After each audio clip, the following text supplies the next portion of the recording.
Question number 20, exercise 1.3, chapter sets. Let A be to any sets prove that A minus B, A का difference B के साथ, फिर bracket में union B is equal to A union B. ये हमें part left hand side और right hand side prove करके दिखाने हैं. तो हम लिखते हैं फर्स्ट पार्ट में क्या प्रूव करना है हमें. A डिफरेंस B के साथ यूनियन B की हमें प्रूव करना है A यूनियन B के इक्वल. तो लेट कर लेते हैं हम, let A is equal to A B और B सेट हम ले लेते हैं A C और D. तो लेफ़्ट हैंड साइड पहले निकालते हैं. Left hand side is equal to A minus B union B. A B difference है A C D के साथ और ब्रैकेट फिर यूनियन है आपकी A C और D के साथ. डिफरेंस में आपको बच्चों पता ही है कि जो फर्स्ट सेट में से सेकंड का अगर डिफरेंस लेना है तो दोनों में कॉमन एलिमेंट जो होंगे उसको छोड़ करके फर्स्ट सेट जिसमें से आपको डिफरेंस लेना है उसके बचे हुए एलिमेंट आपने लिख देने हैं. यानी कि जैसे इसमें A और A कॉमन है, ये नहीं लेंगे आप, इसमें बच गया हमारा B. ठीक है, रिमेनिंग एलिमेंट्स लिखने हैं और यूनियन है आपकी A C और D के साथ. तो ये आपका सेट बन जाएगा A B C और D. अब हम लेते हैं right hand side A union B. तो A सेट है आपका A B, यूनियन लेनी है A C D के साथ. तो ये सेट बन जाएगा A B C D. Repeat elements हमें लिखने की ज़रूरत नहीं होती है. तो ए बी सी डी हमारी लेफ़्ट हैंड साइड इक्वल हो गई है राइट हैंड साइड के. Is equal to A union B is equal to A B C D. Hence proved. It is proved.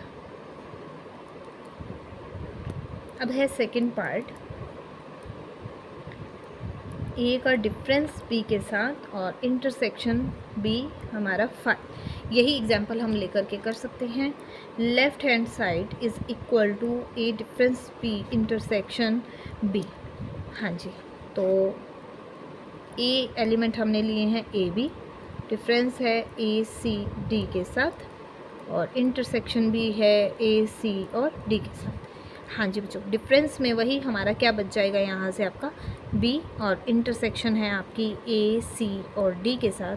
दोनों में कुछ भी कॉमन नहीं है, कुछ नहीं होता तो हमारा 5 आ जाता है जो कि हमारा राइट हैंड साइड के इक्वल है. Left hand side is equal to right hand side is equal to 5 आपका प्रूव हो गया है सेकेंड पार्ट. अब हम करते हैं थर्ड पार्ट.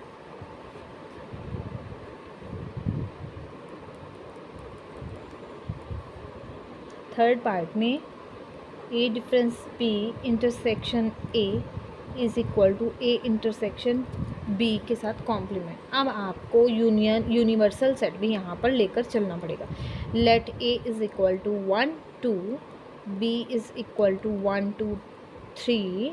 यूनिवर्सल सेट हम ले लेते हैं 1 2 3 5 और 6. तो हमें B का कॉम्प्लीमेंट भी चाहिए तो हम कॉम्प्लीमेंट निकालते हैं. तो ये हमारा आ जाएगा 5 और 6. 1 2 3 B के एलिमेंट्स छोड़ देंगे आप यूनिवर्सल सेट में, रिमेनिंग एलिमेंट्स लिखेंगे वो हैं 5 और 6. तो left hand side A difference B के साथ इंटरसेक्शन आपका है A के साथ. तो एलिमेंट्स हम पुट करते जाएंगे. 1 2 डिफरेंस है 1 2 3, इंटरसेक्शन है 1 और 2 के साथ. तो डिफरेंस में आपका यहाँ पर ये एलिमेंट्स रिमूव हो गए तो इसके पास कुछ नहीं बचा हमारा A सेट के पास. तो 5 आ गया. इंटरसेक्शन 1 2 के साथ आपने एग्जाम्पल ही हमने ऐसा लिया कि हमारा 5 बच रहा है. ठीक है, कोई अदर एग्जाम्पल से भी बच्चों आप इसको प्रूव कर सकते हैं. ठीक है, तो दोनों में कॉमन कुछ नहीं होता तो 5 होता है वहाँ पर. ठीक है, राइट हैंड साइड के लिए आपको दिया गया है A intersection B complement. A में आपके एलिमेंट है 1 2 और B कॉम्प्लीमेंट आपने निकाला है वो है 5 6. इन दोनों में भी कुछ भी कॉमन नहीं है तो ये हमारा आ गया 5. Left hand side is equal to right hand side is equal to 5. अब हम करते हैं फोर्थ पार्ट. लास्ट पार्ट है 20th क्वेश्चन का. ए माइनस बी यूनियन है बी के साथ और इक्वल होगा A, if and only if condition, आपको कंडीशन क्या दी गई है, if B is the subset of A. अब आपको जो एग्जांपल लेना है उसमें ऐसे लेना है कि बी पूरी तरह कंटेंड हो ए में, ना कि ए कंटेंड हो, ठीक है। तो हम लेट बी कर लेते हैं, let B is equal to A B, A is equal to A B और सी, ठीक है। और अब हम निकालते हैं left hand side, A difference है बी के साथ, यूनियन है आपकी बी के साथ, तो हमारा बन जाता है ए बी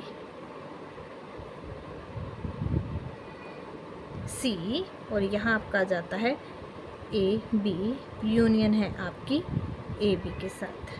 तो डिफरेंस में आपका यहाँ पर एलिमेंट बच जाएगा सी और यूनियन ए बी के साथ, तो आपका यूनियन में आ जाएगा ए बी सी, ठीक है। और आपका इक्वल आ रहा है, राइट हैंड साइड है आपकी इक्वल ए के, जो कि यहाँ पर भी है, left hand side is equal to right hand side is equal to set A, it is proved.